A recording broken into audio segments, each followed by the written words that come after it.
La victoire.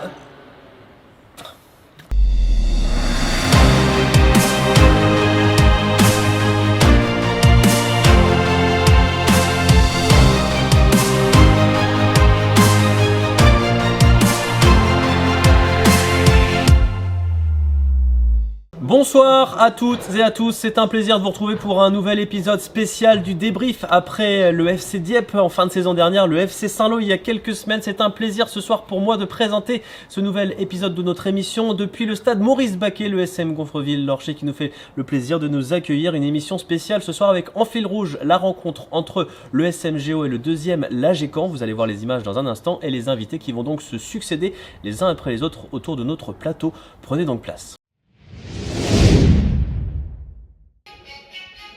Plantons le décor d'entrée. Si l'AG Caen veut s'offrir une chance de recoller à l'AF Virois, leader incontesté du classement, elle doit faire le plein lors des prochains matchs. En face, le SM Gonfreville a marqué le pas après de bons débuts et aspire à vite sortir de la zone de relégation. Cela commence mal toutefois pour les joueurs de la banlieue havraise. Après avoir dominé le début de la rencontre, l'AG Caen fait mouche sur cet excellent centre de Maxime Rouanel. À la conclusion, Romain Gonnet place un coup de tête gagnant et met l'avant-garde en tête au tableau d'affichage à la 25e minute. Ce premier but a pour effet de libérer les rouges et noirs. 5 minutes plus tard, Dembo Savane contre un Wilfried Bedfian à un arrêt sur sa gauche. Sur le ballon relâché, Chan Bouyouk surgit et propulse le ballon au fond des cages cannaises. Revoilà déjà le SMGO à hauteur. À la pause, le score est d'ailleurs d'un but partout.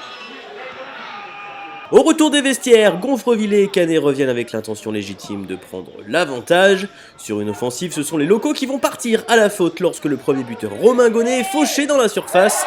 Penalty indiscutable. Dans cet exercice, Malcolm Perriand ne tremble pas et trompe Johan Blin, pourtant parti du bon côté. Revoilà l'AG Caen en tête, peu après l'heure de jeu. Alors qu'on sent Gonfreville en mesure de revenir, les Sénomarins vont se saborder seuls ou presque. Sur cette action pourtant anodine, Zourab Sopromazé se joue de la défense et centre en retrait pour Malcolm Perriand. C'est entre les jambes de Johan Blin. L'AG Caen mène désormais 3-1 dans ce match. 3-1, ce sera d'ailleurs le score final. Alors que les Calvadosiens regardent vers le haut pour la première fois cette saison, les trois promus Montgaillard, Grand-Queville et donc Gonfreville occupent les 3 dernières places du classement. Malheureusement, ce soir, la chance n'a pas voulu tourner en faveur de l'ESM Gonfreville-Lorcher qui accueille avec sympathie ce débrief spécial. M'ont rejoint sur ce plateau Jan Buyuk. Bonsoir Jan. Bonsoir. Bonsoir Johan Blin, le gardien de cette équipe qu'on avait eu le plaisir, Johan, déjà à accueillir dans les émissions de Foot Normand il y a quelques saisons. Bon, malheureusement, on vous a pas forcément porté chance ce soir. Foot Normand défaite 3-1 ce soir. Je commence avec toi Jan. Qu'est-ce qui a manqué ce soir à l'ESM Gonfreville face à cette équipe cannaise? On le rappelle, deuxième du classement. Je pense qu'il nous a manqué déjà beaucoup, on a fait beaucoup d'erreurs individuelles, je pense. Devant, peut-être un peu plus de justesse technique. Après, dans l'ensemble du match, je pense qu'ils méritent leur victoire, tout simplement. Ouais. De ton côté, gardien forcément un peu frustré quand tu vois les buts que vous prenez, effectivement, surtout les deux derniers, il y a des erreurs individuelles et bon, de ton côté, tu peux pas y faire grand-chose. C'est quoi le sentiment à l'issue de ce match? Ouais, frustré parce qu'on a l'impression qu'on peut revenir dans le match encore à 2-1 malgré le penalty qui intervient suite à une erreur. On a l'impression qu'on peut revenir, qu'on peut appuyer, après on manque un peu de justesse et puis on reprend le troisième encore sur une erreur individuelle. Donc c'est vrai que ça devient un peu usant à force de perdre. On se sent un peu préoccupé. Pourtant, vous étiez sur une série de matchs à l'extérieur positifs, 4 points pris. Ouais, on était sur 4 points de prix et enfin, là c'est dommage de retomber dans notre travers en fait. Surtout à un moment où il ne faut pas, surtout quand la branche a gagné visiblement. Donc. Ouais, tout à fait. De ton côté, voilà, qu'est-ce qui manque par rapport à une équipe comme l'AG Caen justement si on prend la globalité? Je pense que c'est la justesse. Ils ont été beaucoup plus justes dans les deux surfaces. Offensivement, ils étaient beaucoup plus justes. On avait beaucoup de bûchers. Et les détails, ils étaient en leur faveur. Donc, voilà. On est en date du 4 mars, le SM Gonfreville, on le rappelle, est promu. Est-ce que vous abordez encore les matchs en vous disant que vous êtes des promus ou est-ce que là c'est vraiment plus dans vos têtes et vous vous sentez vraiment comme une équipe de National 3 quand vous vous déplacez ou quand vous accueillez des équipes? Non, pour moi il n'y a plus d'histoire de promu. De toute façon on a déjà joué, il y en a beaucoup qui ont déjà joué à N3 il y a 2 ans. Donc, pour moi c'est pas une histoire de promu, là c'est un manque d'expérience. un manque d'expérience et un manque de justesse sur certains gestes. Ouais. Bon, en tout cas, on va aborder la suite de la saison dans quelques instants. Ivan, tu as abordé d'ores et déjà le match qu'on va vous proposer désormais. Un match important de bas de tableau entre deux relégables, la réserve de l'US Avranches et le Grand Quevilly FC. Oui, malheur aux vaincus dans ce choc entre équipes de la zone de relégation. Embourbés à l'avant-dernière place, les tangos de Grand Quevilly se verraient bien battre la baie de l'US Avranches qu'ils avaient su faire flancher le 28 janvier dernier. Malheureusement pour les promus, ces derniers concèdent l'ouverture du score au stade René Fenouillère. Lancé côté droit, Bastien Launay centre parfaitement sur David Paulet. Le joueur redescendu du groupe national sert le jeune Dick Ameke qui ouvre la marque en force à la 28e minute. Les joueurs du duo Romain Collinet-Mehdi Benzdira ont le mérite d'y croire tout au long du deuxième acte en se procurant plusieurs occasions. Sur l'une d'entre elles, préparez-vous, Alexis Menmar parvient à égaliser d'une superbe frappe des 35 mètres. Impossible à aller chercher pour Brice Cognard. Le GQFC recolle à la 84e minute et ce n'est pas illogique. Alors qu'on se dirige vers le pire scénario possible pour les deux formations, à savoir un partage des points, l'US Avranches va finalement forcer son destin. Au bout du temps additionnel, la délivrance passe par les pieds du jeune El Habib Bouanali, talent de l'équipe U19, qui trompe Grégory Varin et déclenche des scènes d'euphorie à Fenouillère. Oui, la réserve manchoise peut y croire fermement. Ça se complique en revanche très sérieusement pour le Grand Quevilly FC de Talian Oudjangis. En première mi-temps, je trouve qu'on était en place, mais ils avaient plus la balle que nous. Ils nous ont bien déplacés de droite à gauche, ça nous a fait courir, mais on s'est procuré des situations dangereuses aussi qu'on n'a pas su concrétiser. Ils ont ouvert le score en première mi-temps sur une occasion côté droit. Et en deuxième mi-temps, comme on a vu que par rapport au dernier match, au niveau de la première mi-temps, on était bien dedans, dans l'impact, dans les duels, dans les récupérations, même sur les contre-attaques, on a su les mettre en danger. Sur la deuxième mi-temps, en fait, on a vraiment repris ces bases-là. Malheureusement, on a un joueur qui s'est blessé, donc on a changé un peu de dispositif. On est passé à un 6 de relayeur pour aller les chercher plus haut, et ça a payé. On a marqué vers la 85e, il me semble, d'un beau but. On a touché la barre 3 fois, eux 2 fois. Et donc on a vraiment poussé sur la fin de match. Ils se sont pas procuré beaucoup de situations en deuxième mi-temps. Et malheureusement pour nous, sur la fin du match, ils mettent le but pour passer devant dans les derniers instants du match. Et on est déçus bien évidemment parce que on perd encore des points, mais dans l'état d'esprit on est satisfait de la performance de toute l'équipe parce que tout le monde s'est bagarré jusqu'à la fin. J'ai fait une moyenne entrée, je dirais. J'ai fait une moyenne entrée et après j'ai le but de la victoire qui fait plaisir. Le changement avec la Nationale 3 et les seniors? Ouais, surtout physiquement. Physiquement, niveau dans le jeu ça va, mais physiquement il y a plus d'intensité et voilà. Ok, qu'est-ce qu'on peut te souhaiter pour la fin de saison? Une belle fin de saison avec beaucoup de buts. La victoire donc à l'arrivée de la réserve de l'US Avranches qui peut souffler un grand coup. En revanche, encore un coup très dur porté au Grand Quevilly FC qui s'embourbe dans le bas de tableau. Messieurs, Johan Blin toujours avec moi, Jan Bouyouk toujours avec moi, j'ai bien prononcé? C'est ça. Jan, quand on voit l'US Avranches qui navigue dans vos eaux s'imposer ce soir contre l'avant-dernier, qu'est-ce qu'on pense? C'est pas un bon résultat? Pour nous, c'est sûr que c'est pas un bon résultat ce soir. Après, on a encore beaucoup de matchs, je pense 9 ou 10. Donc on a 9 ou 10 finales, 9 ou 10 matchs. 10 matchs, vous, parce qu'il y a un match reporté contre l'US Alençon. 10 matchs où il faut aller chercher des points pour aller se maintenir, mais on a un bon groupe, donc on a ce qu'il faut pour aller se maintenir, je pense. Ouais, la confiance elle est là quand même, Johan. On te sent encore abattu? Non, je suis pas abattu du tout parce que c'est vrai qu'il reste 10 matchs, donc il va falloir prendre un maximum de points. Et après, c'est vrai que si on joue comme ça et qu'on fait pas nos erreurs, il n'y a pas de raison que ça marche pas. Mais c'est vrai que ce soir ça fait un peu mal. Les confrontations directes, on imagine, seront importantes. Il va y avoir, je pense que dans votre phase retour, il y a beaucoup de confrontations justement avec des équipes relégables. C'est là qu'il va falloir certainement marquer les points. Ouais, il va falloir marquer les points, mais ce qui est paradoxal, c'est que face aux grosses équipes, on arrive à faire des résultats et c'est les équipes qui sont justement relégables où on fait un petit peu. On perd des points des fois. Il y a une défaite ici contre Montgaillard, je crois. Il y a une défaite contre Montgaillard et puis il y a d'autres matchs contre des relégables où on perd des points et c'est dommage. C'est ces matchs-là qu'il faut tuer et on va essayer de prendre le maximum de points sur la deuxième partie. Ouais, alors une dernière chose à aborder avec vous, on en parle quasiment à toutes les émissions, mais quand on est promu, comme vous l'étiez, alors je sais qu'on parle plus de promu, on le disait tout à l'heure, mais quand on est dans votre position et qu'on arrive dans un championnat de National 3 quand même très compétitif et qu'il y a 5 descentes, c'est difficile mentalement. Il y a beaucoup de descentes, on le savait dès le début de la saison. Après, c'est à nous de faire le nécessaire sur le terrain pour se maintenir, parce que surtout que je pense qu'on a, on a tout ce qu'il faut dans le groupe pour aller chercher ce maintien-là. Donc, comme j'ai dit, c'est 10 finales, 10 matchs où il faut aller chercher des points et ça va le faire. En tout cas, ce soir, malheureusement, Foot Normand ne vous a pas porté chance. On le rappelle, défaite 3-1 de l'ESM Gonfreville à domicile face à l'AG Caen. On espère pour vous de tout cœur que vous allez rebondir. En tout cas, merci messieurs d'avoir été présents dans ce débrief. Merci de m'avoir accueilli, d'avoir accueilli Foot Normand dans votre stade. Et on vous souhaite vraiment une bonne fin de soirée et une bonne fin de saison. Merci beaucoup. Troisième rencontre dans ce 17e débrief de la saison, le déplacement périlleux de l'AS Cherbourg au CMS Oissel. Les Manchois solides derrière, à défaut d'être tranchants devant depuis quelques semaines, défient une équipe océlienne ralentie à Alençon 7 jours plus tôt, mais déterminée à se relancer. Ce sont d'ailleurs les locaux qui frappent les premiers au stade Marcel Billard, mais cette tentative lointaine ne trouve finalement pas le cadre de Victor Pelleret. Quelques instants plus tard, sur une action pourtant anodine, Haruna Thioune va au pressing sur la défense adverse et ça paye. Son partenaire se fait accrocher, c'est un penalty pour Cherbourg. Le spécialiste Julio César, Romanelli s'élance et trompe Axel Temperton, pourtant parti du bon côté.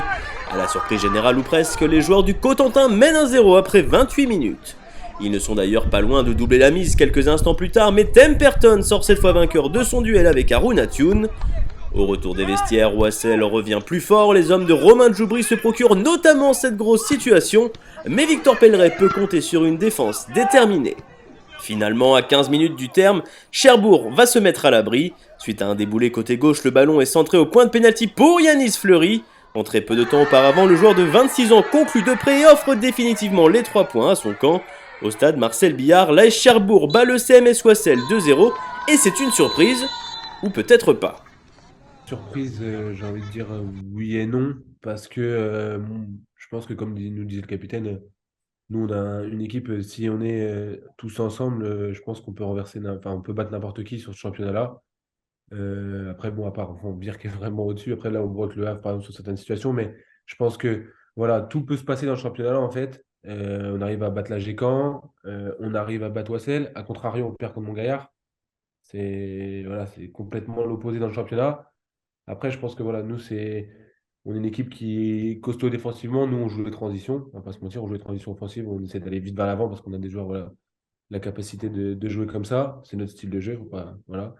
Mais après, non, surpris, non. Après, on va pas dire que si on m'aurait dit il y a quelques semaines, Oissel, j'aurais pas compté ça comme une victoire. Même si, voilà, on joue tous les matchs pour les gagner. Mais l'année dernière, on fait un match nul là-bas, un partout. On nous aurait signé tout de suite pour un match nul. Au final, voilà, les matchs n'ont pas joué. Et à partir du moment quand tu vois le match, au final, je pense qu'on les a aussi, on est aussi tombé peut-être la bonne semaine. Ils étaient un petit peu énervés. J'ai vu ce qui s'est passé à Alençon la semaine dernière. Là, il y avait un peu d'énervement chez eux aussi. Donc, puis voilà, peut-être qu'ils étaient en doute, je sais pas. Puis on a vu les réactions. J'ai vu la réaction d'ailleurs de leur coach qui disait qu'ils n'avaient pas été bons hier soir. Après, bon, c'était peut-être pas été bon, mais on a été bon aussi dans ce qu'on a proposé. Donc voilà.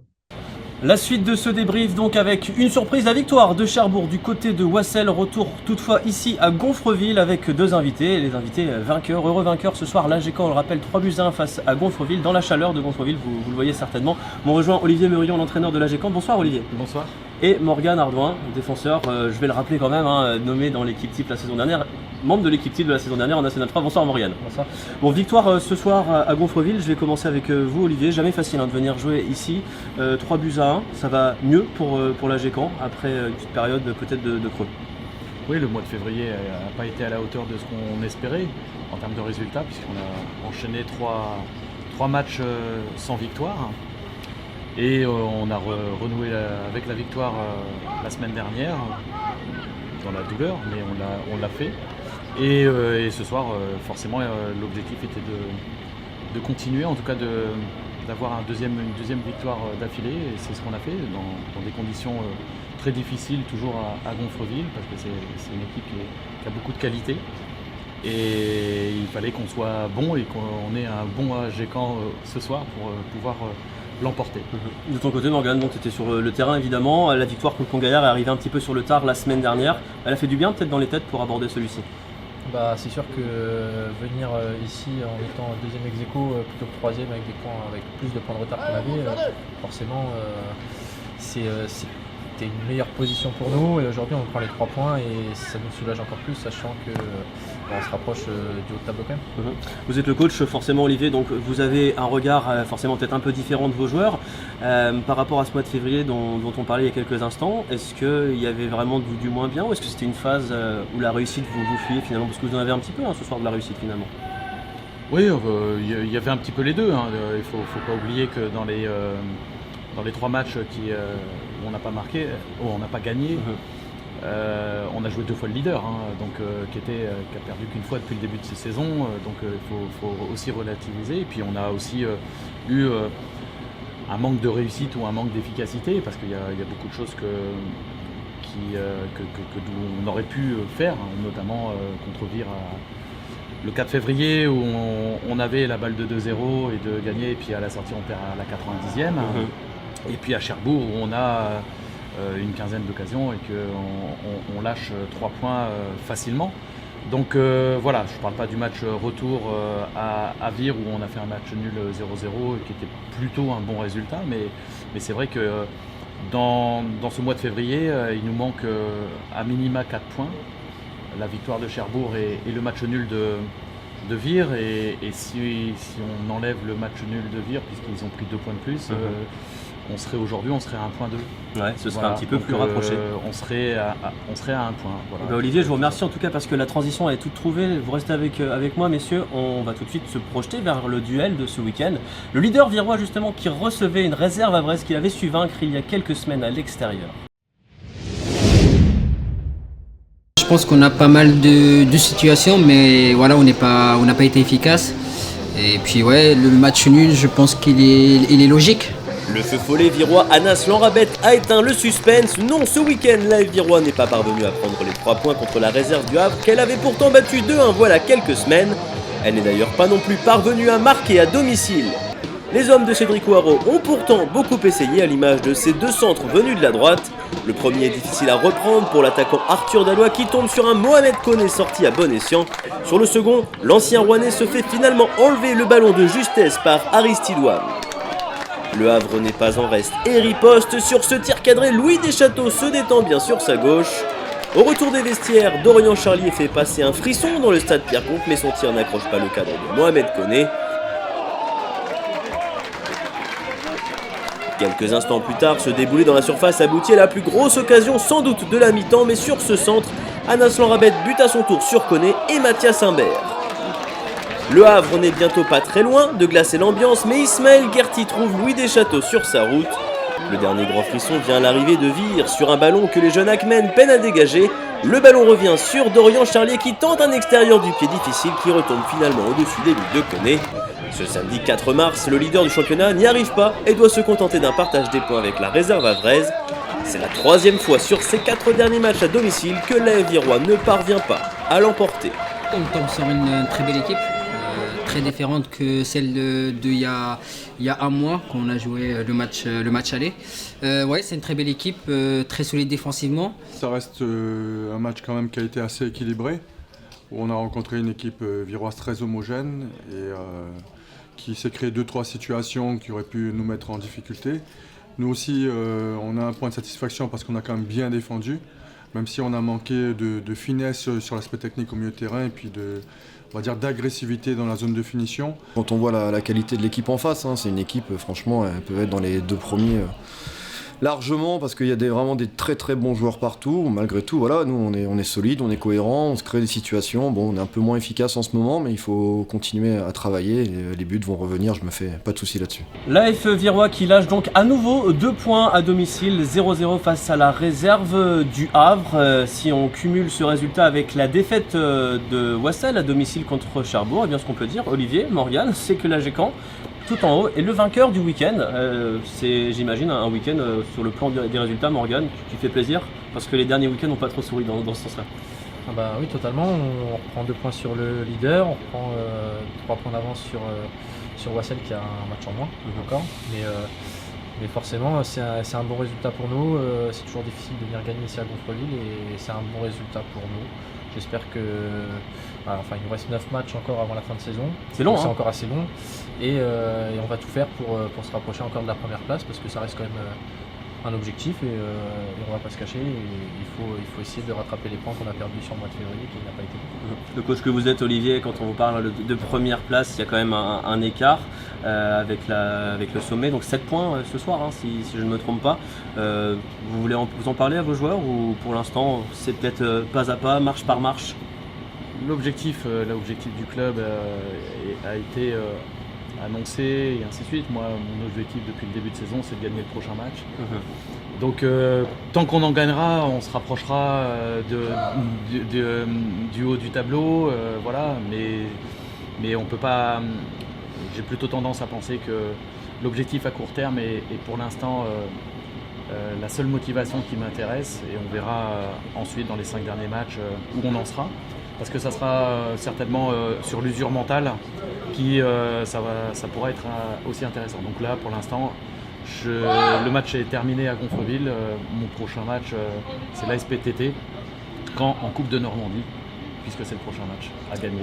Dernière chose, Morgan, le joueur que tu es, il en pense quoi? Prenable, pas prenable, la Virois au sommet avec les matchs qui restent? Tu y crois? Bien sûr, il faut y croire. Tous les matchs sont compliqués à gagner, on le voit encore ce soir. Nous, c'était pas facile ici. Eux, ils font 0-0 à domicile contre le Havre. Et Wassel qui perd contre Cherbourg, qui n'était pas très bien classé. Donc, chaque match va être compliqué. Il y a Alençon qui revient aussi fort. Donc on y croit, il faut rester optimiste et on va se battre jusqu'à la fin. Alors messieurs, avant de se projeter vers le prochain résumé, celui du match entre Montgaillard et la réserve de QRM, j'aimerais vraiment au nom de la rédaction de Foot Normand, en mon nom personnel, vous remercier l'AG Caen, United Manager. Une pensée aussi pour Thomas qui a quitté United Manager, Thomas Bess, qu'on salue. Merci pour tout ton travail pour le débrief parce que voilà, on a vraiment besoin de collaboration avec tous les clubs. Merci messieurs d'avoir participé à ce débrief spécial ici à l'ESM Gonfreville. Et puis bonne saison, bonne fin de saison à vous et puis on compte sur vous pour remettre un peu de suspense. Merci à toi. Merci.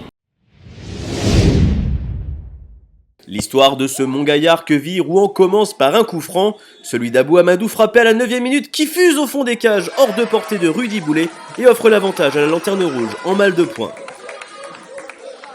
En mal de points, la baie de QRM l'est elle aussi, elle qui est à présent première non relégable. Certainement conscient de l'urgence de la situation, Samy Elkiar convoque le talent et rien d'autre à la 29e minute pour égaliser d'un enchaînement splendide.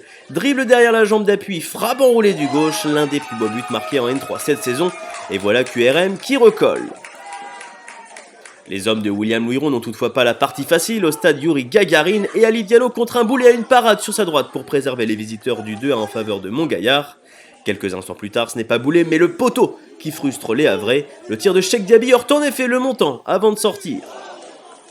La chance des locaux de reprendre les commandes est malheureusement passée sur une remontée de balle rapide. Ce centre trouve l'intérieur du pied d'Adrien Antunes dont la reprise de volée limpide trompe Dembo Kébé à quelques secondes de la pause.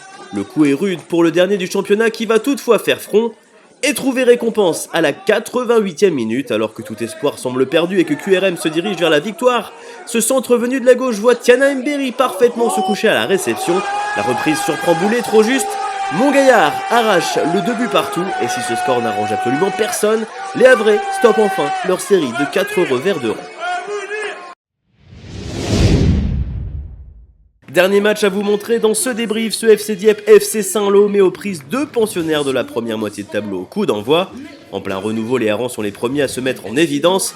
18e minute, l'ancien cherbourgeois Michael Fati parvient à centrer côté droit. Ni Emrys Gomis ni Rémi Chambard ne parviennent à tromper la vigilance de Xavier Gallien. Mais en renard au second poteau, Sileman Séné parvient à tromper le portier saint-lois, auteur d'un arrêt mais hélas pas de 2.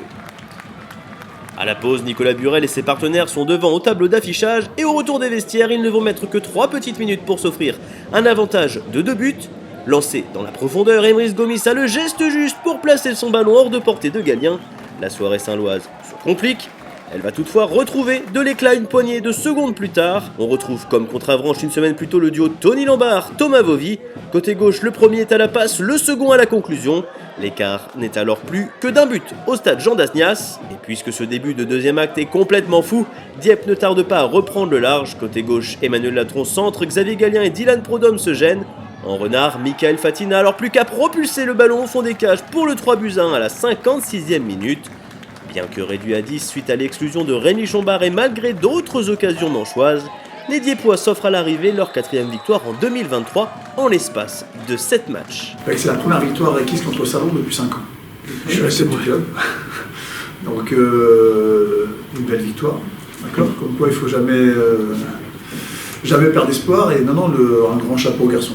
Un gros chapeau au garçon, parce que c'est vrai que bon, c'était pas un match facile. Hein. On a débuté le match avec beaucoup de déchets techniques, c'était un match un petit peu bizarre dans le contenu, tout ça, mais on a le mérite d'être dans la continuité de ce qu'on fait actuellement. C'est-à-dire qu'on est solide, on est valeureux, on est combatif et on sait d'où on vient. C'est un manque de réalisme, on l'a vu la semaine dernière où on a été assez efficace là-dessus, on a eu peu de situations et on a marqué 2 buts. Aujourd'hui, ce match, voilà, on a peut-être été encore trop joueurs. Voilà, c'est dur de dire ça, mais le foot actuel, il fait que les surfaces de réparation, elles sont primordiales et c'est là où il faut mettre les bons gestes. Et puis, malheureusement, sur ce match-là, on les a pas mis, tout simplement. L'équipe adverse est plus consistante et mature là-dessus et voilà, c'est dommage. La victoire donc du FC Dieppe dans le match de milieu de tableau de cette journée face au FC Saint-Lô, une victoire qui fait du bien au Hareng. Retour en plateau ici au stade Maurice Baquet avec nos 2 derniers invités, l'entraîneur de l'ESM Géo, Rachid Hamzaoui. Bonsoir Rachid. Bonsoir. Bon, désolé pour ce soir, défaite malheureusement pour notre visite contre l'AGECAN. Oui, ça... très déçu, très frustré, mais voilà, c'est le football. Ça fait partie d'une saison. Dirigeant de l'ESM Géo, ancien président pendant 13 ans, on a dit tout à l'heure, en micro, ça. Cédric Lemaire, bonsoir. Bonsoir à vous. Bon, Cédric déçu peut-être aussi. Oui, déçu, mais bon, ils ont été plus justes que nous dans tous les compartiments, donc il n'y a pas de... Voilà, on va s'en remettre. On va pas forcément débattre autour de cette rencontre, on l'a déjà fait au préalable, mais on va parler un petit peu de l'ESM Géo. Voilà, c'est la saison du retour en National 3 après une magnifique saison en Régional 1. Rachid, et j'imagine quand on est entraîneur, qu'on est en N3, l'idée c'est de maintenir l'équipe. De manière générale, l'ESM Géo dans les championnats qui vont se restructurer, l'idée c'est de garder le club en National 3 ? Bien sûr, c'était l'objectif premier. On sait que ce championnat, cette saison est très difficile pour tous. Hein, voilà. On a tous la même règle, hein, c'est d'en mettre 5 derrière. Voilà, il y en a d'autres qui étaient un peu plus ambitieux, notamment comme l'AGECAN, qui joue la montée en N2. Mais voilà, oui, championnat difficile. On l'a encore vu aujourd'hui, donc oui, l'objectif c'est de maintenir notre équipe en N3. Ouais, à l'issue de cette journée, si je ne me trompe pas évidemment, parce que je précise qu'on tourne cette émission juste après le coup de sifflet final, les 3 promus sont tous dans la zone de relégation. Qu'est-ce qui rend la chose difficile finalement ? Le N3 est particulièrement compétitif cette année, c'est vraiment les 5 descentes qui compliquent la tâche ? Non, il n'y a pas que les 5 descentes, parce que voilà, je pense que si on est à ce classement-là, c'est qu'on a beaucoup de lacunes, tout simplement. Voilà, comme l'a signalé notre ancien président, Monsieur Lemaire, voilà, on a été moins juste dans les 2 surfaces. Et puis voilà, ça nous a coûté, à la différence de l'AGECAN, qui a eu des moments où ils étaient en difficulté dans le jeu et ils ont su répondre. Donc non, je pense qu'il y a plusieurs paramètres, on ne va pas rentrer dans les détails, mais il n'y a pas que ça. Cédric, comment se porte le SM Géo si on s'éloigne un petit peu de l'équipe première en National 3 ? C'est quoi le projet global du club finalement ? Le projet, quand on a débuté l'aventure ensemble avec Rachid il y a 17-18 ans, il n'y avait pas une seule équipe qui était en ligue. Aujourd'hui, toutes les équipes sont en ligue, de la plus jeune à la plus vieille. Le projet, c'est de rester le 2e club du Havre, puisqu'il y a le HAC et il y a nous. Donc l'idée, c'est d'ancrer cette équipe première qui est la locomotive, mais si on arrive à maintenir nos équipes dans toutes les R1 comme on le fait actuellement, à un moment donné, on récoltera les jeunes qui seront formés chez nous. Et l'idée, c'est qu'ils jouent pour l'équipe Fagnon. Voilà. Est-ce qu'on peut rappeler le nombre de licenciés à l'ESM Géo, à peu près peut-être ? On a plus de 500 adhérents. Ouais. Non, on a 560, 570. Ouais, ce qui vous classe quand même à l'échelle normande, quand même très très haut. Hein. Avec les bénévoles, ça fait 560 effectivement. Ouais. Donc l'idée effectivement à un moment donné c'est de réussir à faire monter des jeunes en équipe Fagnon. On disait ça hors micro tout à l'heure. Toi ton projet, et si tu le peux, ça va être peut-être de ramener des U19 nationaux dans cette équipe N3 ? L'idée, comme l'a souligné Cédric, c'est que ça fait des années qu'on bosse sur le club. Voilà. j'ai la chance de bosser au club à plein temps. Donc, Depuis combien de temps d'ailleurs je crois les années 2010. En 2005, 17 ans, on se disait tout à l'heure, non? 17 ans que je suis au club. Ouais. Mais à plein temps, je crois dans environ 2010 quand on est monté en CFA2. Et à la tête de l'équipe première, j'ai pas le chiffre exact. Pareil, depuis 2005. Donc tu es le coach en présence sur le banc la plus longue longévité en National 3. Largement. C'est Cédric Lemérea qui m'a permis de coacher ma première équipe senior. Donc de l'histoire, avec tout ce qu'on a pu connaître au sein du club. Ouais, en fait, l'idée, c'est, comme le projet est tourné autour vraiment des enfants, de faire progresser notre école de foot, toutes les équipes de jeunes, on n'a jamais eu de pression quant au résultat de la première, parce qu'on a connu des montées en CFA2, on a failli monter en CFA sur une très belle année, et on est redescendu l'année d'après, et malgré tout, le cap, c'était de dire, voilà, on privilégie la longévité, la fidélité et le travail sur le long terme. Et donc ça fait 18 ans qu'on travaille ensemble. Vous faisiez aussi partie des équipes qui n'ont pas été forcément vernies par l'arrivée du Covid et l'interruption des championnats. Vous n'avez pas pu forcément défendre vos chances jusqu'au bout. Donc j'imagine que... Oui, on était mal classé au mauvais moment, mais voilà, on avait aussi fait jusqu'à ce moment-là une mauvaise partie de championnat, même s'il restait, je crois, 11 matchs. Il restait quelques matchs. 11 matchs quand même, c'est énorme. 33 Il n'y avait pas encore de débrief, mais j'étais déjà en train de suivre tout ça. Non, nous, c'est pour ça qu'on était un peu déçus de la décision, même si elle est compréhensible au niveau sanitaire et autres. Mais voilà, non, c'était décevant, mais voilà. On n'était pas les seuls. Il y avait certaines équipes qui étaient devant nous et qui sont descendues aussi, donc je pense qu'ils étaient plus à plaindre que nous. Cédric, il y a un dernier petit quelque chose, on l'évoquait aussi hors micro, mais je trouvais le sujet intéressant. On est dans une tribune qui va être remplacée, il y a des projets finalement en termes d'infrastructure aussi. Oui, tout à fait. En fait, le dernier aménagement, puisqu'on a un terrain synthétique dernière génération depuis quelques temps, et le dernier aménagement, c'est de faire tomber cette tribune et d'en construire une nouvelle avec des loges, avec la possibilité de recevoir les gens dans de meilleures conditions. Donc il y a vraiment des projets, l'avenir est dans le viseur à l'ESM Géo. Eh ben écoutez messieurs, c'était un plaisir de vous recevoir. À vous aussi, je vais vous remercier de nous avoir reçus ce soir. Vraiment, on a été très très bien reçus. Remerciements aussi à Mathieu, votre analyse vidéo, Mathieu Boudin, avec qui je corresponds toutes les semaines et qui nous aide à faire le débrief, à organiser ce débrief et qui nous a vraiment aidé ce soir à orchestrer cette émission. Rachid, Cédric, vraiment, on va vous souhaiter du fond du cœur une belle fin de saison en N3 et un aboutissement qui soit en accord avec vos souhaits. Merci, c'est gentil. Merci beaucoup. C'est la fin ou presque de cet épisode spécial du débrief. Évidemment, avant de se quitter, vous en avez l'habitude, on va revenir sur les résultats de ce week-end, les conséquences au classement et la projection sur la prochaine journée. Il y aura une petite pause, une petite accalmie dans l'enchaînement des débriefs. Ce sera dans 2 semaines.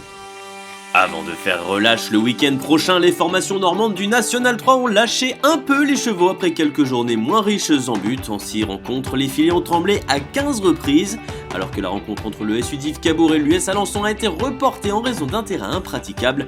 La 17e journée a été placée sous le signe de l'équilibre, de victoires à domicile, de victoires à l'extérieur et de matchs nuls. On a eu l'occasion de l'évoquer au stade Maurice Baquet, l'AF Virois tenu en échec et le CMS Wassel battu. C'est l'AGECAN qui a réalisé la meilleure opération au sommet. S'il reste 7 points de retard sur Vire, les Canets ont pris 3 unités d'avance sur des Océliens qui comptent toutefois un match en retard. Derrière, alors qu'Alençon compte désormais 2 matchs de retard, le FC Dieppe surgit au 5e rang et confirme son renouveau hivernal.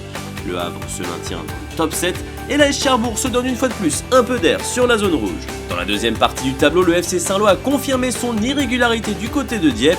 Saint-Lô et Quevilly sentent d'ailleurs le souffle de la réserve d'Avranches dans leur nuque. Derrière, Div Cabourg et Gonfreville avec un match de moins au compteur sont loin d'avoir abdiqué. C'est toutefois toujours aussi critique pour les équipes du Grand Quevilly et de Montgaillard, respectivement à 10 et 12 points de la ligne de flottaison à 9 journées du terme. Rendez-vous dans 2 semaines pour la suite de l'histoire. Notre hôte du soir, le SM Gonfreville, se verra offrir un nouveau duel au stade Maurice Baquet, cette fois-ci contre le CMS Wassel avec l'ambition de reprendre de l'air. Alors que la baie d'Avranches aura un gros défi à Alençon si elle veut signer la passe de 2, Montgaillard sera au défi de la réserve du HAC à l'occasion du derby du Havre et le Grand Quevilly devra signer un exploit à l'occasion de la venue du FC Dieppe. Tout en haut, l'AF Virois rendra visite au FC Saint-Lô pour le derby du Bocage alors que l'AGECAN tentera de glaner un 3e succès de rang sur le terrain d'une réserve de QRM qui n'a presque plus de marge. Enfin, le SU Div Cabourg livrera un défi d'importance sur le terrain de l'AS Cherbourg qui aspire plus que tout à ne pas replonger. Un mot de plus sur les 3 rencontres en retard qui disposent désormais toute une reprogrammation. Le samedi 8 avril prochain, Wessel accueillera la réserve de QRM et Alençon se déplacera à Gonfreville. Les hommes de Vincent Legnaud remettront ensuite les pendules à l'heure le dimanche 30 avril chez le SU d'Yves Cabourg. Un petit mot à présent sur le classement des buteurs évolutifs, légèrement évolutifs ce week-end. Le grand monsieur du week-end parmi les goléadors, c'est évidemment Malcolm Perriand, seul joueur du top 7 à avoir marqué, qui s'est ni plus ni moins offert un doublé sur le terrain de l'ESM Gonfreville. Plus très loin du top 7 désormais, le cherbourgeois Julio César Romanelli et le Diepois Michael Fati ont tous les deux inscrit samedi soir leur 5e but de la saison. Et voilà, on arrive au bout de cet épisode spécial, ici tourné au stade Maurice Baquet à l'ESM Gonfreville-Lorcher. Je les ai remerciés tout au long de l'émission, mais je vais continuer. Vraiment super accueil ce soir pour moi, pour Foot Normand. C'est un plaisir de se déplacer sur les terrains. On espère évidemment que l'ESM Gonfreville vivra une fin de saison conforme aux attentes du club. Il va me rester à remercier de manière générale toutes les personnes qui ont œuvré sur les différents terrains de Normandie ce week-end. Remerciements à toutes les personnes qui m'ont tenu au courant des scores, c'était important pour pouvoir écrire cette émission en direct. On se retrouve donc dans 2 semaines. Prenez toutes et tous soin de vous. Salut!